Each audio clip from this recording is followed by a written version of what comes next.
Growing up, I was lucky enough to have relatives that were pretty big video game fans. My uncle and older sister in particular were the two big gamers in the family, and thanks to them, I had access to consoles like the NES, the Super Nintendo, the Genesis, and PlayStation at an early age. That's not to say we had a ton of money then, just the opposite in fact. For as many consoles as we had between ourselves, outside of a handful of standbys per console, we generally had to rent games fairly frequently, and that's how I ended up getting exposed to most console libraries. But there was another, cheaper way to get the taste of new games as well: the playable demo. Today, playing a demo is as easy as going to the digital storefront of your choice and downloading it straight to your console. But in the 90s, it wasn't that easy, unless you were one of the lucky people out there that had access to the Sega channel on the Genesis. Demo distribution then was typically done physically. One of the most well-known and effective demos of the time I can think of was the shareware release of Doom on PC. This was a free release that contained the first of 3 episodes of Doom, Knee Deep in the Dead, which contained about 9 or so levels. Another popular distribution method was to bundle demo discs with consoles or in official magazines related to said consoles. PlayStation, Dreamcast, and Xbox in particular are all consoles I recall employing this to some degree, and I think a lot of 90s kids probably recall being exposed to a lot of games they might not have otherwise played thanks to these demo discs. These demo discs generally tended to include a variety of games from different genres, like RPGs, racing games, and of course, fighting games. Fighting games were always kind of in an interesting spot when it came to publicly available demos, because there were generally 2 audiences the genre had to juggle: arcade goers and console players. The latter audience generally got demos via demo discs, but the former usually got them in the form of location tests. These are a bit more akin to, say, a public beta, but they're essentially in-person events to play the game so that developers can gather information on character usage, balancing, and generally gauge player reception to the product. Some location tests resulted in changes for the final game, like CVS2's location test having A-Groove activation automatically move the character forward like custom combo activation in Street Fighter Alpha 2, before the final game made it more freeform like V-ism in Alpha 3. Some games, unfortunately, never even made it past the location testing stage, like Don Kuga, the sequel to Kaiser Knuckle. That one eventually got an official public release in 2022 on the title Egret Mini 2 though. Circling back to consoles though, demos are a great low-risk way to kind of expand your horizons without paying full price for a game you might not enjoy. There are a ton of series out there today that I really love, and for some of them, my first exposure might have been a demo. So, in this video, we're going to take a look at some fighting game demos over the years across multiple console generations. Some quick things I want to lay out before we start though. This list is going to be pretty US-centric, and that just comes down to America being my only real frame of reference here. There's some games out there that only ever receive demos in certain regions, and because of that, I'm probably not aware of all of them. For example, a friend of mine across the pond recently swore up and down that she played a rival school's demo as a kid on PS1. And at first I thought she might have been misremembering, only to find out that no, the official UK PlayStation magazine put out a demo disc that had rival schools on it, a demo we in North America never got. And that's in addition to the demo of the same game that was bundled with the PlayStation release of Pocket Fighter in Japan. So if there's a demo I don't mention, please don't take it personally. That said, as we move into the digital age, I'll start sprinkling in some cross-region demo releases, since it was far easier to obtain them then. On that note, this isn't meant to be an exhaustive, comprehensive list of every fighting game demo on every platform. I'm going to mostly be cherry-picking the ones I remember playing, alongside some notable ones that deserve mentioning whether I've played them or not. I'm going to include free-to-play versions of otherwise full fighting games here as well, but not standalone free-to-play fighting games like Tekken Revolution or Soul Calibur Lost Swords. Mostly because you can't even play them today.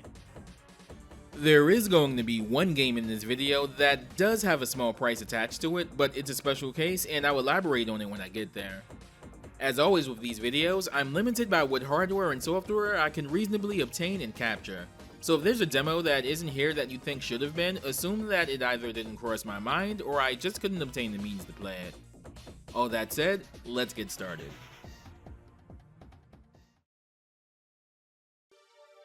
I think when people think of demo discs, the PS1 is probably the first platform to come to mind, and for good reason. Not only was it the platform that popularized this method of distribution in the home console market, but it was also an overtly effective way to sell a game. Square in particular employed this strategy pretty effectively. They'd bundle demos for big, highly anticipated games with their smaller releases that might not have gotten much attention otherwise. I'd wager most people out there probably wouldn't have tried Soulbound No. 1 or Brave Fencer if they didn't come with demos for Final Fantasy VII and VIII respectively. As it turns out, they were also a great way to sell console-specific magazines. This isn't really a thing in the current digital age, but back in the 90s, there were gaming publications dedicated to specific platforms. Nintendo Power for all things Nintendo, Sega Saturn magazine over in the UK, official Dreamcast magazine, and of course OPM, the official PlayStation magazine. OPM ran for nearly 10 years, and aside from obviously providing coverage of PlayStation-centric games, they also provided demo discs for PlayStation 1 and eventually PS2 games as well. It was pretty brilliant marketing. As a kid, convincing your parents to buy the magazine with a handful of game demos included was way easier than getting them to buy you a full-price game, at least in my experience. Though these demo discs would be distributed by other means like company cross-promotions or console pack-ins, I think we can all agree that those demo discs, regardless of where we got them, exposed us to all kinds of games, and some of those just happened to be fighting games.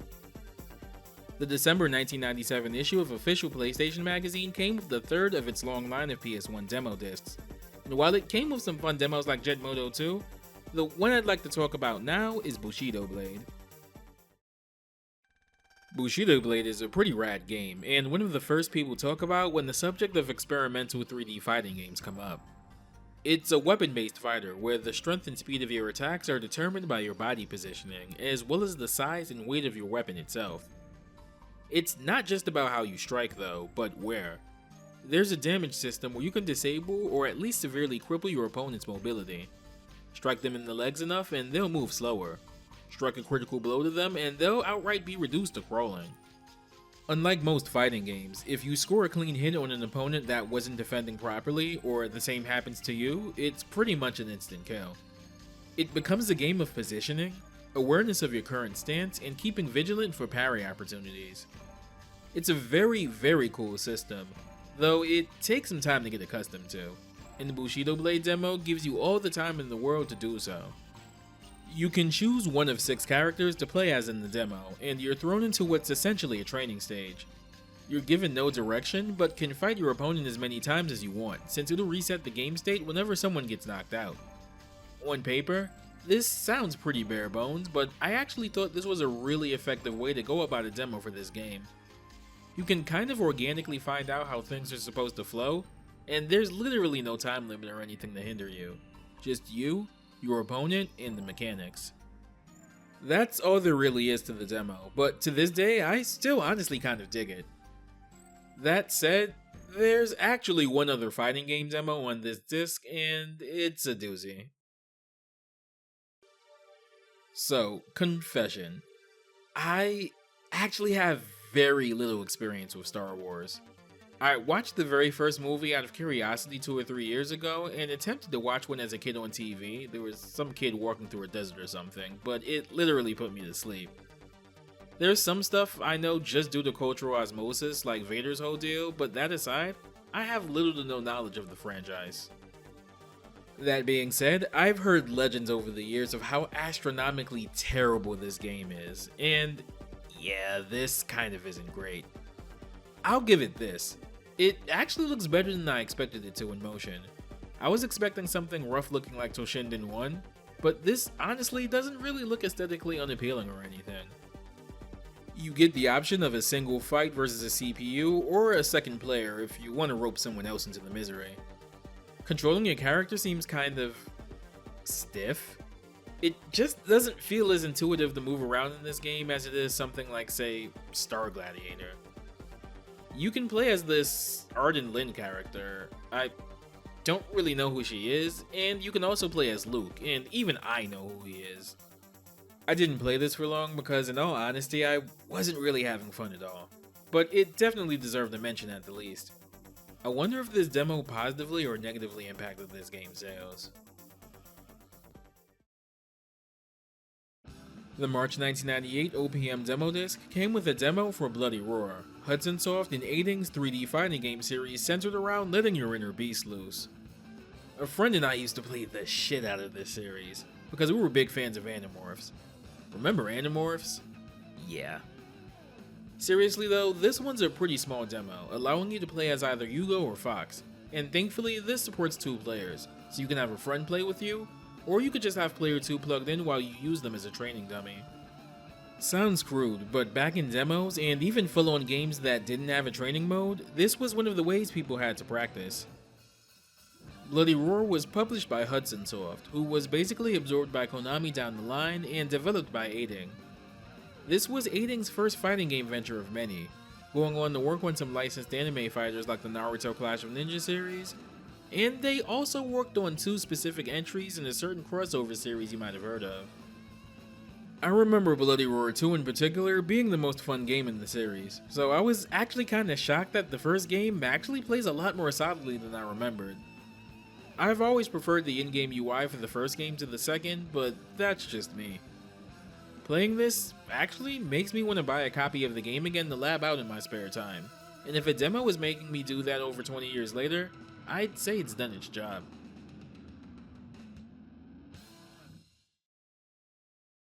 The demo disc for OPM 9 starts off with this cheesy CGI scene, and honestly, I can't get enough of these. PS1 CG in general is something I have a hell of a soft spot for, and I doubt it'll ever get old to me.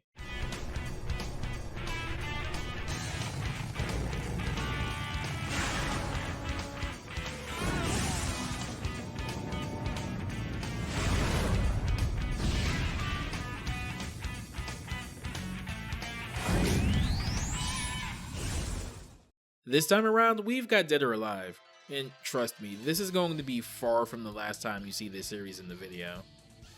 Dead or Alive 1 is an interesting game because there's essentially 2 distinct console versions of the game based on 2 different types of hardware. The original version is based on Sega's Model 2 hardware, the very same board that powered Virtua Fighter 2 and Fighting Vipers, and the Sega Saturn port uses that version as a base. The PlayStation port of the game is instead a whole different beast, since basing it on Sega hardware was obviously off the table here. This one's actually kind of a first time thing for me, because my only experience with DOA 1 up to this point was the Xbox port of the game sold as DOA Ultimate, which was a really great port of the Saturn version.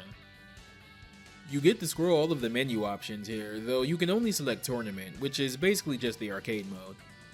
Despite versus not being selectable on the menu, you can play against a friend though. Just plug in an extra controller and press start during a match. I think it's really cool that the character select screen gets overlaid on top of the interrupted match instead of just being a separate screen altogether here. DOA is, if nothing else, been about flash and substance even from the very beginning. Speaking of character select, you get to choose between one of 2 costumes for the 3 characters in the demo roster, Kasumi, Lei Fang, and Zhang Li. Considering costumes are one of DOA's calling cards, it's probably not surprising that the demos for later games in the series all uphold this tradition. You still get 3 matches to play in tournament mode with each character, with the game unceremoniously dumping you back into the main menu upon defeating the 3rd opponent. Still though, between the 3 characters and the costumes for them, it gives you a little something to chew on. One weird thing though, the music. For whatever reason, every match plays the same song. Fortunately, it's a fitting, energetic song, but it's pretty weird all the same.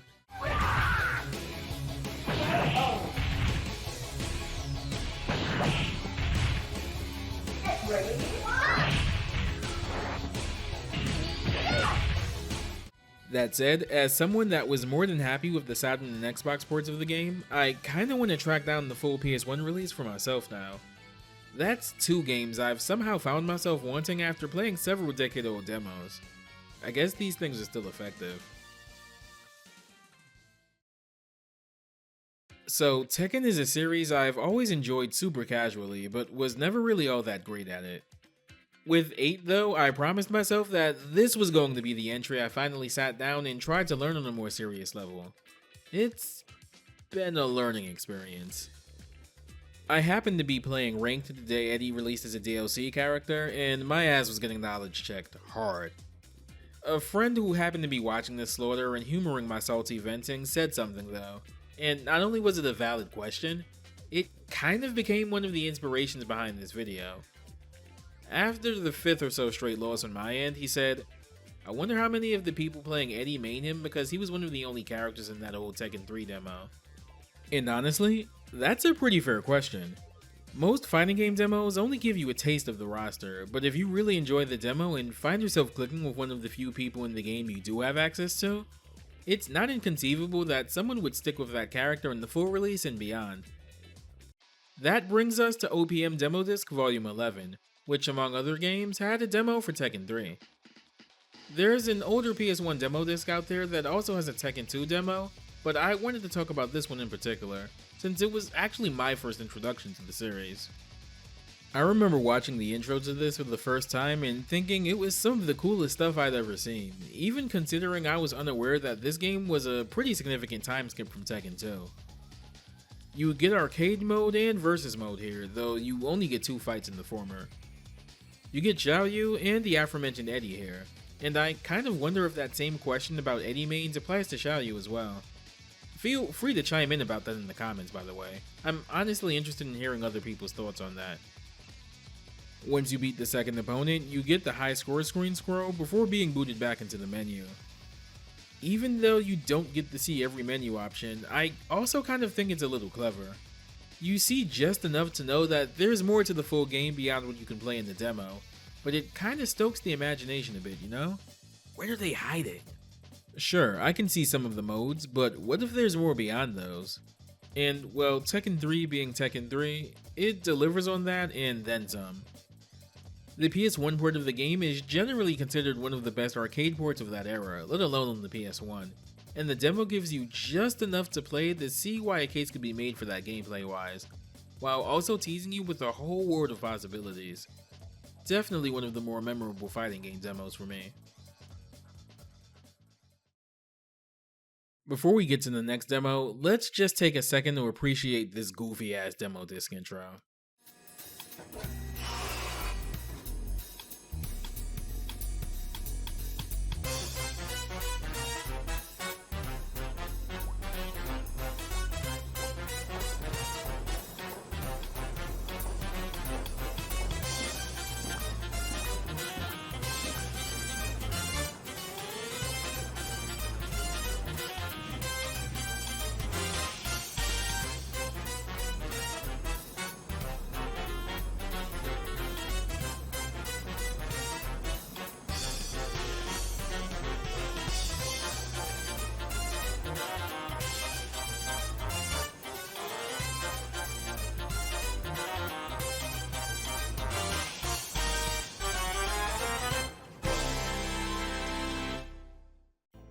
You just can't get this kind of stuff anymore. OPM Demo Disc Volume 20 comes with a demo of Ehrgeist God Bless the Ring, a game with some really interesting background that's understandably overshadowed by the fact that it had Final Fantasy VII guest characters on the roster, and that game was kind of a big deal to say the least. Ehrgeist was directed by Seiichi Ishii, and if that's a name you've never heard of, I don't blame you. He's largely been distanced from the industry since the mid-2000s or so, though he did have some kind of weird NFT-based fighting game cooking at some point recently. Despite not having the largest resume, what's there is honestly kind of astonishing and its impact can't be underlined enough. He was a designer at Sega on Virtua Racing and Virtua Fighter, two of the most influential video games ever made, the latter being directly cited by Sony engineers and producers as one of the things that inspired the 3D-oriented direction of the PlayStation hardware. He soon went over to Namco and directed 2 games you might have heard of, Tekken and Tekken 2. After Tekken 2's arcade release, he helped found the company Dream Factory, which went on to develop Tobao No. 1 and its sequel. This is pretty high 3D fighting game pedigree here, and Ehrgeist in particular wears its Tekken and Tobao heritage on its sleeve. Probably helps that Namco also published the arcade release of this prior to its console port though. If you'd like to learn more about the game and what makes it so interesting and worth experiencing on its own, Juicebox Joints has a fantastic retrospective video on it that I highly recommend watching.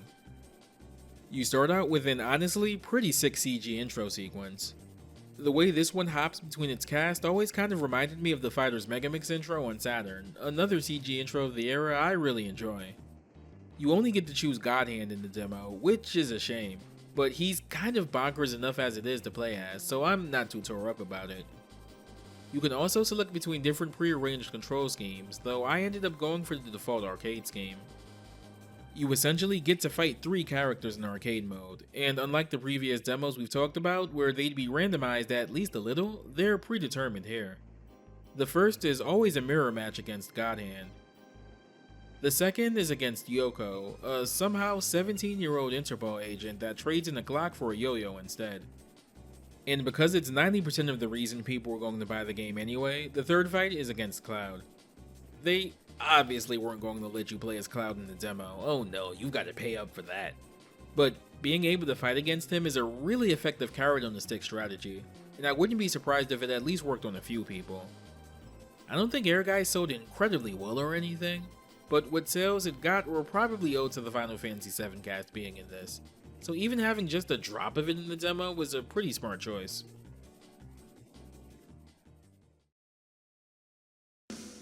I don't think there's any home console out there more emblematic of the phrase, "I'm here for a good time, not a long time," than the Sega Dreamcast. Sega's final home console was a veritable arcade port powerhouse, and if you're a hardcore fighting game fan or an arcade gamer, chances are, Dreamcast is probably one of your favorite consoles. So many arcade developers brought their best on the platform in its short but sweet stint on the market, with series like Guilty Gear, the Versus games, Soul Calibur, and the King of Fighters being available, among loads of other series. Like with PlayStation, Dreamcast also had an official magazine while the console was on the market, and like OPM, would also come with demo discs to be played on the console. Before we jump into the relevant demo discs there though, I want to talk about another set of demo discs that were bundled with Dreamcast at different points in North America, the Generator discs. There's 2 volumes of these, with the first being bundled with launch and launch window consoles, while the second one was bundled with most consoles the following year. Generator Volume 1 featured demos for some of the heavy hitters in Dreamcast's North American launch lineup, like Sonic Adventure and Ready to Rumble. For anyone that might have been too young or wasn't even around for the Dreamcast launch, it's honestly kind of hard to put into words just how mind-blowing that lineup was. Hydro Thunder, House of the Dead 2, NFL 2K, there was really something for everyone. That's not even going into how incredibly mind-blowing Soul Calibur in particular was at launch. And then just a couple weeks later, we got the incredible Dreamcast port of Marvel vs. Capcom 1. What a time to be alive, man. There was one other fighter in that launch lineup that also happened to be on the first Generator disc, and it's definitely a fan favorite, Power Stone. For those that have never experienced the joy of the series, Power Stone is a 3D fighting game from Capcom that tends to draw more than a few comparisons to Smash Bros. Due to their unique brand of multiplayer chaos. Outside of pummeling your opponents the traditional way, you can use all manners of items and weapons that spawn on the stage. But the real fun comes from the game's namesake, the Power Stones. These colored gems will spawn on stage, and whoever collects 3 of them gets a unique superpowered transformation that'll almost surely win them the round, if not put them in a good position to. It's an incredibly fun series, and it's kind of a shame that the last we saw of it was an admittedly great compilation release on PSP. The Power Stone demo only lets you access arcade mode, and you only get access to 2 characters, Falcon and Gunrock. And I say arcade mode, but it's really just a fight against the other character you didn't select, after which you get booted back into the demo selection screen. Still though, all it takes to get the appeal of Power Stone is 1 match, and the demo gives you that much at least. If you press start on controller 2, you can play against another person, so you get a little taste of multiplayer as well. Dreamcast Generator Volume 2 isn't just the demo disc I have the most nostalgia for in this video, but it's probably my single favorite demo disc of all time. A friend of mine in school had this one, and I remember staying at his place for a weekend and playing the absolute hell out of it. There were so many bangers to choose from. You had the Sonic Adventure demo from Volume 1, but Emerald Coast is a goated introduction level, so I get including it again. There was a demo for Rayman 2, one of the best 3D platformers of all time, and one for the warehouse level in the first Tony Hawk game, to name a few. Most memorably to me though, was a demo for a series I had only ever read about in game magazines up to that point, but had never played for myself. Dead or Alive 2. Even though I had access to a PS1 growing up, the first DOA game always kind of eluded me. I knew of and enjoyed Tekken, and even though I was really bad at it, I liked Virtua Fighter a lot when I got to play it on a relative Sega Saturn. But this was some next level shit, man. Outside of Soul Calibur, this was probably the most impressed I'd ever been with a 3D fighting game just based on the visuals alone up to that point. The stage transitions, how smooth everything looked, I was instantly enamored. Structurally, the demo is pretty similar to the PS1 demo for the first game. You get 3 characters and 3 CPU opponents to fight. This time around, you get Kasumi, Ayane, and Hayate, but what really stuck with me playing this for the first time were the pre-fight scenes. For every fight in the demo, you didn't just get a standard pre-fight intro with a generic line of dialogue. You got entire little custom scenes. Sure, they're cherry-picked from the special interactions the game has, and the game very much still employs generic pre-fight dialogue, but highlighting the character drama and their relationships and interactions is something that goes a long way with me when it comes to fighting games. And while it's kind of quaint now, I remember being legitimately impressed by the camera work during most of these special intros. I was seriously not used to this level of detail in the 3D fighter at this point. I'll say it now, this is the demo that made me a fan of the series, and when my sister ended up getting an Xbox a couple years later, I was excited because it meant having access to a console that DOA was going to be on. Even revisiting this demo now with its pared down roster, it still brings a smile to my face. This is far from the last we'd hear of Dead or Alive in terms of demos though, more on that later. Sega themselves would release a demo of their own flagship fighting game series in the November 1999 issue of Dreamcast magazine, which came with a demo disc featuring Virtua Fighter 3 TB, among other games. This demo is regrettably about as bare bones and straight to the point as they come, which I guess is kind of on brand for the Virtua Fighter series, at least before 4. You get instantly thrown into a 3v3 match as 3 Saras versus 3 Leons. If you have a second controller plugged in, a second player can control Leon. At the very least, you do get to play around with Virtua Fighter 3's unique gimmick of stage elevations, which can lead to all kinds of shenanigans if you utilize them in creative ways. There's not much to really say about this demo unfortunately, but I'd have felt weird not mentioning it. The arcade version of this game has been actually seeing a resurgence in Japan for the last few years, which has been pretty interesting to see though. Street Fighter is a series that needs no introduction. Since it's the de facto fighting game series for a lot of people, it's not really a series that needed to have demos to sell itself much at all. It's Street Fighter. You kinda knew what you were getting already. With that said, Capcom must have felt the same, because Street Fighter never really got too many demos in the home console market. Street Fighter EX Plus Alpha got a demo in Japan and PAL territories, but it never released in North America. The January 2000 issue of the official Dreamcast magazine changed things though, featuring a demo of Street Fighter Alpha 3. This one is pretty bare bones, but is interesting for reasons I'll get into shortly. You only get to choose between Ryu and Guile in this demo, and I think allowing one of the new console exclusive characters in Guile to be playable in the demo was largely a smart call. You only get one arcade mode fight, and it's always against the character you didn't choose.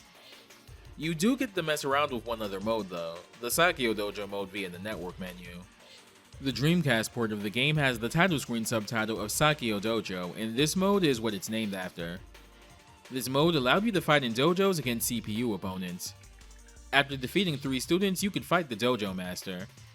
The hook was that you could take your saved character from World Tour mode and use it here to fight special master characters that you can download from the internet and save to your VMU. The network functionality is understandably disabled here, but it's a pretty cool time capsule showing some of the ways fighting games started to dabble with online functionality. Alright, now we need to talk about one of the most hilarious demo releases of all time. No company is perfect. We're all human and we make mistakes, but sometimes you have to wonder how certain screw-ups came to pass. This one comes courtesy of the Xbox Exhibition Volume 2 demo disc. This demo disc came with demos for Mech Assault, Kung Fu Chaos, and All-Star Baseball 2004, but the big inclusion here was a demo for the Japanese build of Capcom vs SNK 2 EO. EO is essentially an update for CVS2 that adds an easy operation control scheme, the update's namesake, as well as rebalancing various parts of the game, most notably buffing P-Groove and removing roll cancels, a glitch that went on to define the game's meta. No one really plays this version, and a big part of that, outside of the aforementioned changes, is the fact that this update was exclusive to GameCube and Xbox. The Xbox port did have the novelty of online play though, one of the first Capcom fighters outside of Japan to natively support the feature.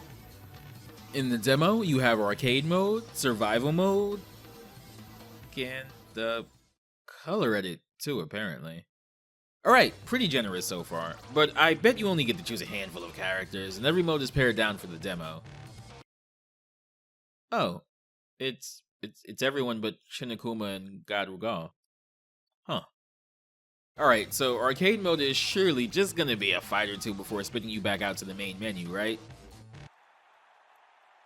Oh. Yeah, so someone at Capcom screwed up and submitted a build of the game to Microsoft that allowed you to play through 99% of the game, with online being the only thing unavailable. So if you got this demo disc and only planned on playing CVS2 alone or locally with friends, congratulations, you basically own CVS2. As I mentioned before, the demo build is in Japanese, but this only affects pre- and post-match text dialogue and such. The menus are in English. Things get even funnier though. As it so happens, this build of the game is actually more stable than the one pressed for the final disc release. The Xbox version of the game has a minor bug where the stage music will completely cut out during a match under specific circumstances, like getting a fatal KO or beating someone with the Shungoku Satsu. This glitch was widespread enough that Capcom actually publicly acknowledged the issue via an official statement made on the Japanese site for the game. The build on the demo disc doesn't actually have that issue though. I've seen people over the years speculate that the issue might be indirectly related to something they did with the netcode, but that's just conjecture. CVS2 isn't all that expensive compared to other games on Xbox, and there's honestly better places to play it. But if you ever wanted to experience it on the platform for whatever reason, the demo disc is pretty cheap these days, so it kind of functions as a cheap way to get the game. Dead or Alive continues its demo streak with a demo for Dead or Alive 3, present on a demo disc bundled with the April 2002 issue of official Xbox magazine.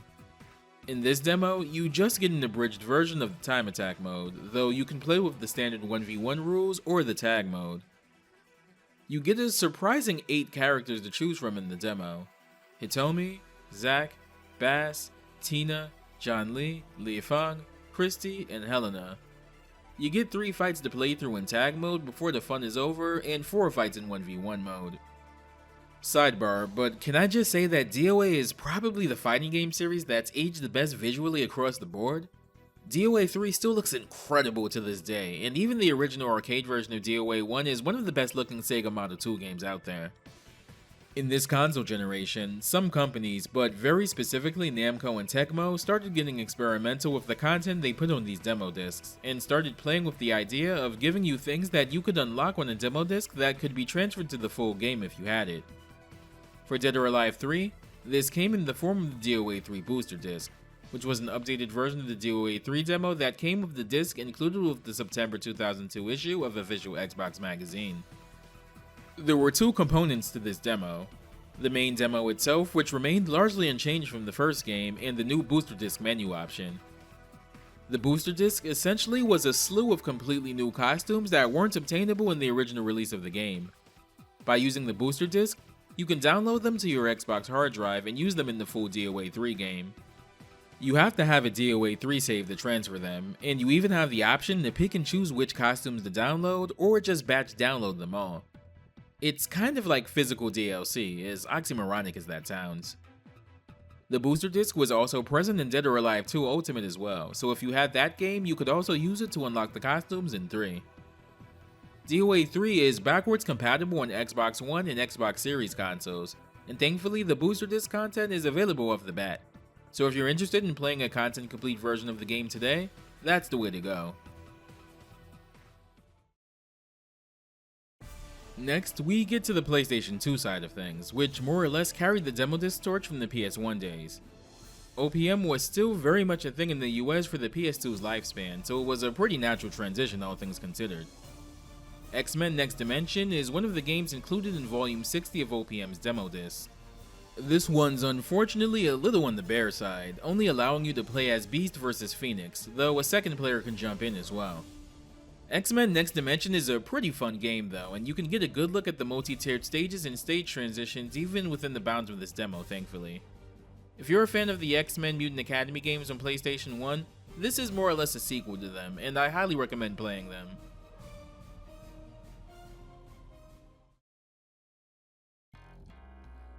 When I think of fighting game demos on PS2 though, Namco is absolutely the company I think of first, and they did some pretty interesting things demo-wise on PS2. For one, they took a page out of Square's book on the PS1 and put out their own branded demo disc, Namco Transmission 1.03. This had video previews for upcoming Namco games as well as demos. Even neater, you had the ability to download saves for select Namco games to your memory cards that granted different things. In the case of Tekken 4 and Tekken Tag, you could download a save that would instantly unlock every character. I'm gonna be real with y'all. This is how I unlocked everyone back in the day on PS2, because I kinda suck at Tekken. Speaking of Tekken 4, this disc also contains a playable demo for it as well. You only get two characters here, Christy and Paul. You do get to watch that spectacular opening in all its glory though. Man, Tekken 4 sure was a vibe, huh? You get 4 fights this time around, which is pretty nice, so you can mess around with your character a little more than you could in, say, the Tekken 3 demo. Since Tekken 4 had already released at this point, you get a splash screen basically selling the game to you and letting you know that, hey, you can buy it now. And if you have this demo disc, then you already have a way to start out with everyone unlocked. That's honestly a pretty smart play from Namco there. I've already talked about Death by Degrees in a previous video, but one thing I didn't mention was that the game originally came with a bonus disc that contains a brief Tekken 5 demo. And when I say brief, I mean it in every sense of the word. This one's kind of similar to the Virtua Fighter 3 Dreamcast demo, in that you're thrust into a Raven vs Asuka match with no choice in the matter for who you want to play, though player 2 can plug in and control Asuka. When someone wins, that's it. Game over. Kind of lame considering the demos for Tekken 3 and 4 gave you more to chew on, but considering the metric ton of shit you can do in the full game, I can kind of forgive it. OPM Demo Disc Volume 2 came with a demo for Soul Calibur 2, and this one I remember pretty vividly because though you only get 2 characters here, Cassandra and Nightmare, you actually got not 1, not 3, but 5 fights you can play through in arcade mode before getting booted back to the main menu. It seemed really generous at the time. They have the attract mode sequence with Heihachi in it as well, which is a nice little tease. Gonna have to pony up the money for the full game if you want to play as him though. I played this demo enough growing up that Cassandra ended up becoming one of the characters I'd consistently used in subsequent Soul Calibur games, so I guess there is some merit to the idea that demos can be where we find our main sometimes. Once you finish, you get a little coming soon splash screen with Raphael before getting kicked back to the main demo menu.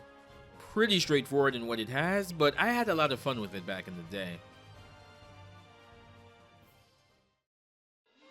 OPM Demo Disc 90 contained a demo for Soul Calibur 3, and I have a lot of memories of this one as well. The structure is a little different for this one. You get a versus mode, which is nice, and you get 2 specific single player options. Tales of Souls and Character Creation.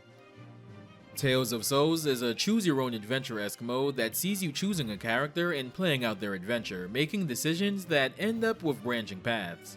I used to love choose-your-own-adventure books as a kid, and seeing this applied to a video game story and for a fighting game at that seemed so cool at the time.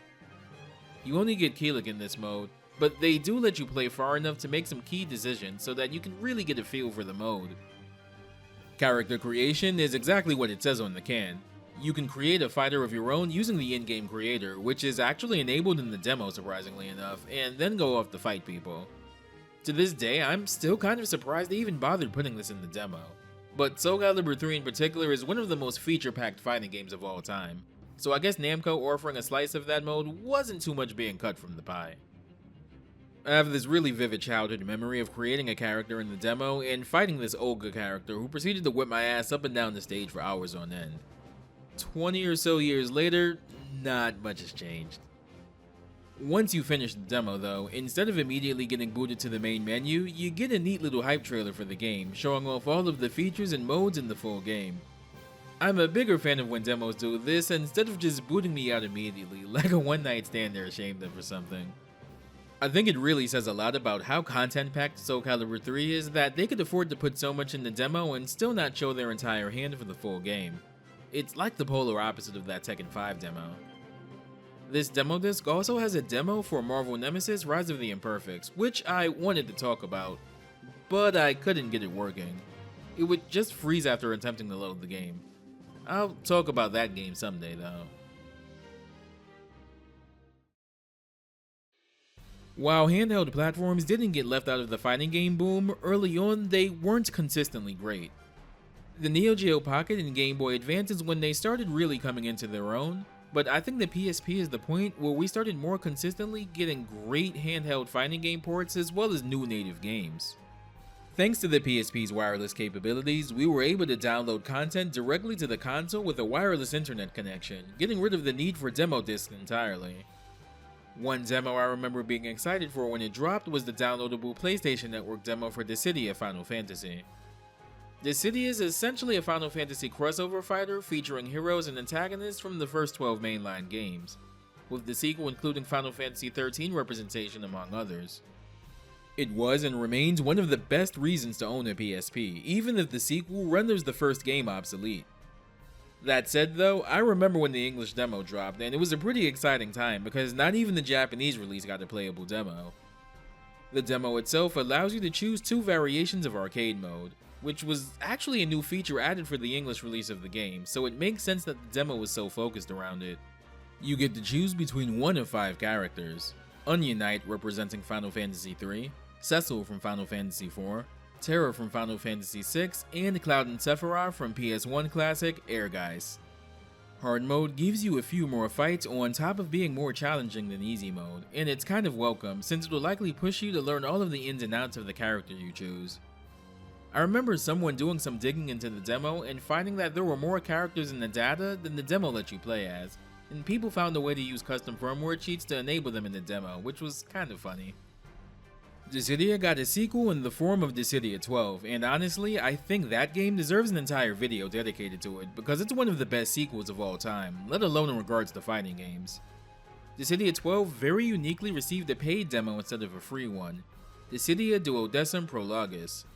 You gotta love Square Enix titles. This one is in structure kind of similar to the demo for the first game in that you get a limited roster and an arcade mode to mess around with, but you also get a short little story scenario that lasts a few fights that takes place before the events of the main game that can't be played anywhere else. It's not really important or anything, but I guess they figured that if they were going to charge for it, they may as well make it worth it. The most notable part of Prologus came with the benefits you got for buying it. Having a save for it allowed you to transfer a specific item earned from it into the full game, though it wasn't really a game changer or anything.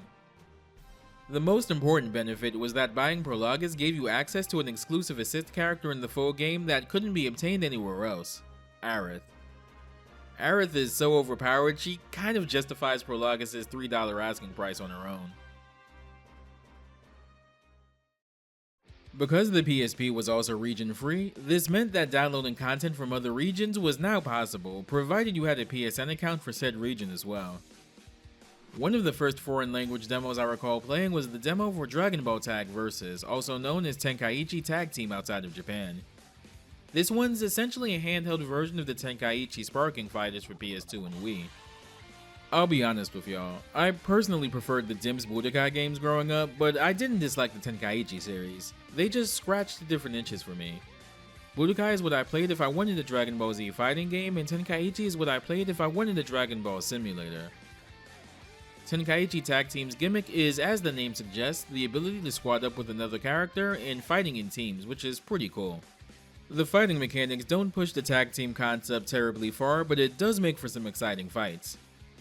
The demo roster consists of Goku, Vegeta, Piccolo, Krillin, and androids 19 and 20. The first four are obvious picks, but I like that they added androids 19 and 20 here to emphasize the tag team nature of the game. It's honestly been a long ass time since I played a Tenkaichi style game, and one with less buttons at that, but I honestly had a real good time with this one. It doesn't feel like too many compromises outside of obvious things like stage and character models were made to get the feel of the Tenkaichi games pinned down on a handheld, and even the flat shaded models still have a pretty unmistakable charm to them. You can also view a promotional trailer for the game from the demo's main menu as well, and it gives you an overview of the roster and some of the tag teams in the game, like Gohan and Videl, or the iconic Yamcha and Cybermen duo. This one actually got me to go order a copy of the game for myself, so hats off to Namco and Spike Chunsoft for putting out a great demo. Things get a little interesting in the Xbox 360 and PS3 era. With demos now shifting almost exclusively to being free downloads off of console marketplaces, you pretty much always had access to demos of some kind, provided that your console was hooked up to the internet. The Xbox 360 marketplace in particular was interesting, in that every Xbox Live Arcade game was mandated to provide a free demo, so digital releases like Marvel vs. Capcom 2 had a demo. Some games on 360 though had demos regardless of having a disc release or not though. Naturally, being an Xbox-centric series at this point in time, Dead or Alive 4 got a downloadable demo, and it's honestly near identical to the DOA 3 demo in terms of structure. You get to play in the bridge time attack mode with a pared down 8-character roster. At this point, you kind of already know what you're getting with a DOA demo, so there's not much more to talk about here, but again, I'm amazed at how well this game is aged visually. It's also backwards compatible in the Xbox One and Xbox Series consoles as well if you're so inclined to play it. Virtua Fighter 5 had a demo for both its vanilla release and its update Final Showdown, but the vanilla release is the one I want to talk about here since it was the first one. This one is thankfully nowhere near as bare as that old Virtua Fighter 3 demo on Dreamcast. You get 4 characters to choose from and the option to do a few arcade fights or play locally with friends, which is pretty neat. You can choose from Akira, Sarah, my personal Virtua Fighter main, and series newcomers Eileen and El Blaze in the demo. I'm a fan of when demo rosters have a mix of old and new characters to choose from. It offers some familiarity along with something new to chew on. You get 3 fights in arcade mode before being met with a splash screen thanking you for playing the demo and encouraging you to enjoy the full game. See, was that so hard, Sega? The King of Fighters 13 also received a demo, and this one's pretty interesting. You get 3 modes you can access here: Versus, Tutorial, and Xbox Live. More on that last one in a bit. Tutorial mode walks you through the game's various mechanics like hops and super cancels, and Versus mode lets you play against another person locally or against TBUs, which is nice. You get 6 characters to play as in the game, being the members that make up the Fatal Fury team and the K-Dash team. The most interesting thing about this demo by far is that it actually allows you to play online with other people that have the demo. Sure, you're working with a 6-character roster here, but that's honestly a really cool consideration for a fighting game demo. And considering how infamous the netcode in the original release of KOF 13 is, having a way to test it out without having to buy the game itself was probably a blessing for most people.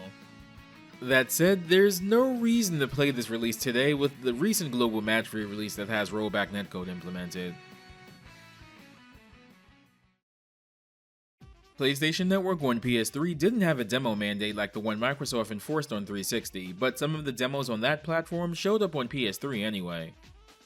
When buying a digital game on PSN, you typically downloaded a trial version of the game, then unlocked an unlock key to give you full access to the game.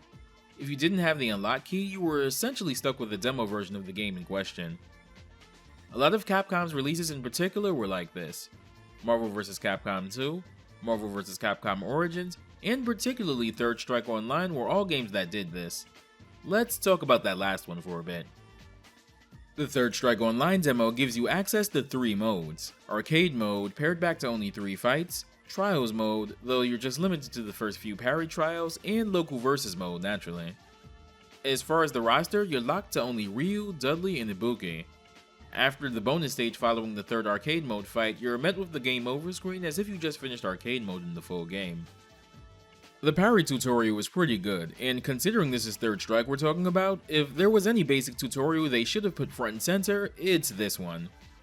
All in all, pretty basic, but it's interesting to see an older game be retroactively be made into a demo. This happened with some of Capcom's other digital fighting game re-releases, like Darkstalkers Resurrection. This one's kinda interesting since you could access the demo versions of both Vampire Hunter and Vampire Savior, since Resurrection is a compilation release. Naturally, beating the 3 arcade fights available gives you a please buy the game demo splash screen. Most interestingly though is the fact that you actually get access to training mode here. Sure, it might not be that big of a deal if you're not a BB Hood, Morrigan, or a Lilith main in Vampire Savior, but if you are, you get to lab them out to your heart's content for free with little to no restriction. If by some chance you downloaded a demo for a game on PSN but never got around to purchasing the full game's unlock key and the game was delisted, you can still re-download the demo to your heart's content, but you can only get the demo. This was the situation I found myself in when I realized after it was delisted that I never actually got around to buying the full version of JoJo's Bizarre Adventure HD. My familiarity with JoJo's is pretty much limited to this game and seeing a few episodes of the anime version of Part 3, I believe? The one Jotaro's from, anyway. I've always thought this game was cool though, and it was on my list of things to eventually buy. But that time period was kind of an embarrassment of riches for fighting game fans back then, and my plans to buy this just kind of fell to the wayside until it was delisted. Never take licensed fighting game re-releases for granted, folks. I know these days, playing it is as easy as setting up Fightcade, and I'll probably indulge at some point, but still, it sucks missing out on the game because licensing kept it from being available for an extended period of time. I'll always have that demo, I guess. Some games got more straightforward downloadable demos. The first Injustice was one such game, allowing you to play a shortened arcade mode that always ends with Doomsday. Once you beat him, you get a thanks for playing splash screen and a trailer for the game. Pretty standard stuff. Skullgirls Encore also got a demo on PSN as well. You only get to select Peacock and Philia, but you also get a few arcade mode fights, local verses, and like Darkstalkers Resurrection, a mostly fully featured training mode. As something of a lab monster myself, I really appreciate demos like this that allow you to just play around with the game mechanics to your heart's content. Sure, I may be restricted character-wise, but it's still a really fun way to familiarize myself with the game's given systems. Lastly, I want to talk about a demo that wasn't downloadable, but instead a rare instance of being a physical demo on the platform. Tekken Hybrid is one of the more interesting Tekken releases. It contains a remaster of the PS2 version of Tekken Tag Tournament, and also has the Tekken Blood Vengeance movie starring Xiao Yu and Elisa on it. This is somewhat relevant to what's available in this release. Tekken Tag Tournament 2 Prologue, a demo for Tag 2 somewhat themed around Blood Vengeance, letting you play as Elisa, Xiao Yu, Devil Jin, and Devil Kazuya. Moreover, the Blood Vengeance themed costumes in this version are largely exclusive to this demo, but if you carry over this save data to the full Tag 2 release, you can get the costumes there. This is notable because hybrid save data is actually copy protected, so it was tied to the specific console it was first created on. If Tag 2 detects that your save data from hybrid was created on a different console than the one you're playing on, you won't be able to get the costumes.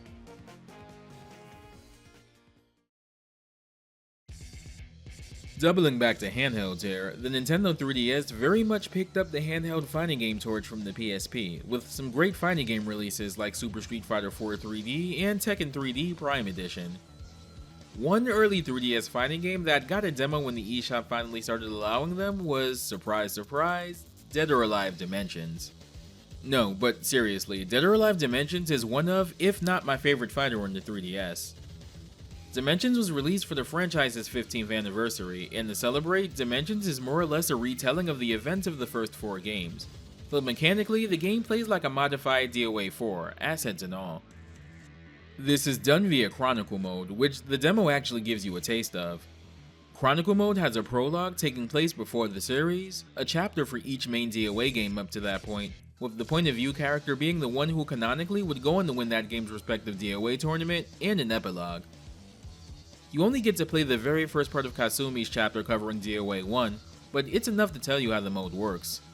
There's cinematic scenes, voice acting, the works. Way more effort than I thought would ever go into a handheld fighter at the time. Chronicle mode also mixes in brief tutorials for all of DOA's mechanics, like the triangular relationship between strikes, holds, and throws. During cutscenes, you'll also get little glossary pop-ups explaining certain characters and terms being mentioned. This smartly displays on the bottom screen so as to not disrupt the scene itself. The demo also allows you to play in abridged arcade mode, giving you access to Kasumi, Ryu, John Lee, and Hitomi. I honestly can't say enough good things about this game, and to this day, I still pull it out every now and then for a bit. I'd like to say I played this demo to hell and back before buying the full game, but that actually ties into this section's overarching theme: demo limitations. Demos, just by nature of what they are, already mean that we get access to a scaled back slice of a game, either pre-release to build excitement up or post-release to entice people to buy. However, because 3DS and Wii U era Nintendo always seem to have a caveat attached to things, they enforced a limit on the amount of times a demo could be played, the max being at 30. There's a few games that didn't have a limit, but most games did. Once you hit that limit, you couldn't play it anymore, and if you downloaded the demo again, it retained the number of times you'd already played it. I get that it was a measure done to curb people that might get their fill of a game from a demo and not buy the full game, but come on, man. Dragon Ball Z Extreme Butoden is a really neat 3DS fighting game. It's at the moment the final release in the Butoden games, a series of Dragon Ball Z fighting games dating back to the Super Famicom, and the first to be released in North America. It's notably developed by Arc System Works, and in a lot of ways that I hope to maybe cover someday, is to Dragon Ball FighterZ what X-Men Children of the Atom is to Marvel vs. Capcom. This got a demo in the eShop as well, allowing you to do CPU or local multiplayer battles. You get to choose between Goku, Vegeta, Gohan, and Majin Buu, while also getting to select a handful of unique assist characters. Extreme Butoden isn't the deepest fighter out there, but it has some sauce, and the Japanese version even has crossplay with a one-piece fighter on the same platform from ArcSys that more or less runs on the same engine. Interestingly, the Japanese demo also had an additional benefit. Transferring your save data from the demo to the full game instantly allowed you to unlock Super Saiyan Blue Goku right off the bat, a character otherwise unlocked very late in the game. In the full international release, you don't need demo saves, you just simply input a button code to unlock them on the title screen. Smash Bros. Is kind of like Street Fighter, where it's big and iconic enough that it doesn't really need demos to sell what it is. If you have a Nintendo platform, chances are you know what Smash is, even if you haven't played it yourself. But when the follow-up to Super Smash Bros. Brawl was announced to be not one, but two individual games for 3DS and Wii U, there were definitely some questions about how the former would work, since the series had traditionally been on home consoles up to this point. This was perhaps the reason why Smash 3DS received what's to this day the only dedicated public demo release for a Smash Bros. Game. I remember this one being kind of a surprise. It wasn't announced beforehand, it just randomly showed up on the Japanese eShop one night. And considering the 3DS game released months before the Wii U version everyone was waiting for, this was the closest thing we had to that. You get 5 characters in the demo: Mario, Link, Pikachu, Villager, and most surprisingly, Mega Man. Being one of the most anticipated characters for the game, they could have absolutely gotten away with saving him for the full game, but sticking him in was a really cool move, and at least 90% of the reason I downloaded the demo ASAP. You only get to fight on Battlefield, but you also get to try out the Omega version of the stage as well, disabling items if you want to have a serious match. You could play against the CPU or another person with the demo as well, and this is one of the very few times I can say I recall playing this with friends a lot. I was working my first job when this released, and some of my coworkers also had a 3DS, so we'd do free-for-alls in the demo on our lunch breaks or during downtime. It was great. Like the other two aforementioned demos, this one was also beholden to Nintendo's 30 play limit, though they put out a similar demo that didn't have any play restrictions, but it was exclusive through Club Nintendo and way fewer people got access to it. Still, even with that in mind, I have a lot of fond memories with this demo, and it assuaged my personal concerns about how Smash would play in a portable format. These days, we still have traditional downloadable fighting game demos, but it's interesting to see how they've adapted to the times. King of Fighters 14 had a demo that was pretty decent, but when the full game got a graphics overhaul update, SNK actually updated the demo to reflect these changes as well. Unfortunately, since I don't have access to a PS4 anymore, I don't have all that much footage of it. KOF 15 also has a traditional demo as well, giving you a whopping 15 characters to play as. Oh, I'm just now getting that. You also get access to the game's tutorial mode, as well as some of the combo trials. Street Fighter 6 and Tekken 8 both received pretty decent demos as well. Street Fighter 6's demo gives you access to Fighting Ground and World Tour. Street Fighter 6's demo only gave you access to Luke and Ryu, and you could only use them in versus mode, but it was still pretty neat. You also got to play the first fight or two in World Tour mode, which is definitely the bigger selling point for the game for general audiences. You could create your character avatar for World Tour in the online lobby in the demo and carry it over to the full game, so it was actually pretty convenient to be able to mull over all of those decisions before the game's full release so that I can just dive straight into the game itself. Tekken 8's demo gives you a handful of characters and also lets you play out the big Jin vs Kazuya match that kicks off the game's story mode. You can also do local and versus CPU matches in versus mode as well. Pretty standard stuff. Similarly to Street Fighter 6, Tekken 8's demo also gives you access to the very first parts of Arcade Quest, which is the single player mode outside of the main story mode, which has you making a name for yourself in the arcades as a Tekken player. Marvel vs. Capcom Infinite infamously got a story mode demo focused solely on the opening portion of the game's story mode and nothing else. I remember people playing the demo over and over not to see the story, but because it was the only way you could lap out these characters in any capacity before the game released. I think releasing a story mode demo above all else just really says it all about how Infinite was mishandled, really. There's one more type of demo I'd like to talk about though, and that's the free-to-play type. This is when a game allows you to play for free a scaled down but not as restricted version of a game compared to a demo. So you might get a full arcade mode and a training mode, but only with 2 or so characters, and said characters might rotate in and out on a scheduled basis.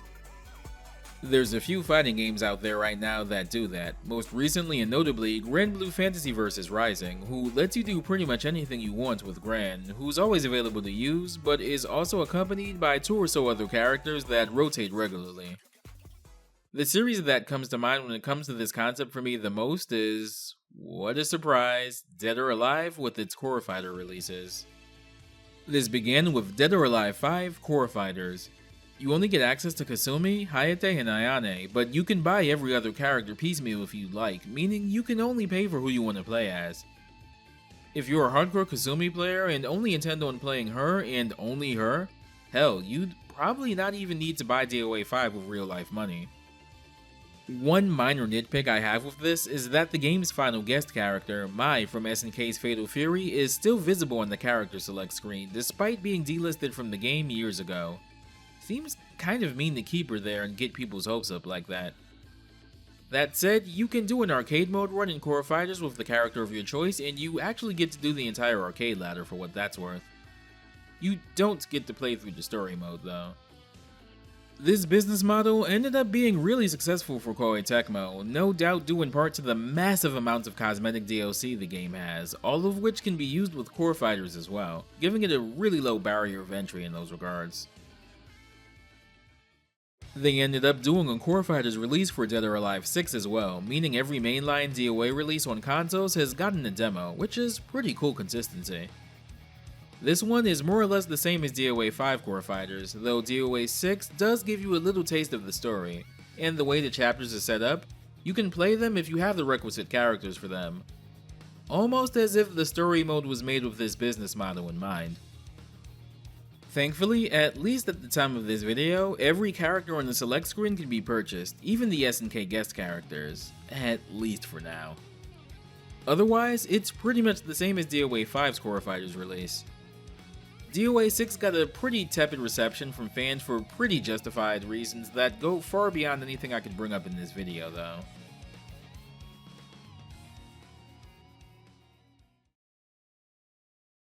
Demos are something that are probably going to continue to be a part of gaming and fighting games for the foreseeable future. I, for one, am still glad that they're a thing in the industry, even if they're a little more disposable in this day and age. I have a lot of fond memories of playing some demos just as much as I do full games. Making this video was one hell of a trip down memory lane for me, and I'm sure there's probably some demos I didn't mention that might mean a lot to you, so to that I ask, what are some of your favorite demos out there? Have they influenced you in any way as a fan of fighting games or just video games in general? I'd like to hear in the comments. All that said, that's going to do it for this video. As always, thanks for watching, take care, stay safe, and I'll see you next time.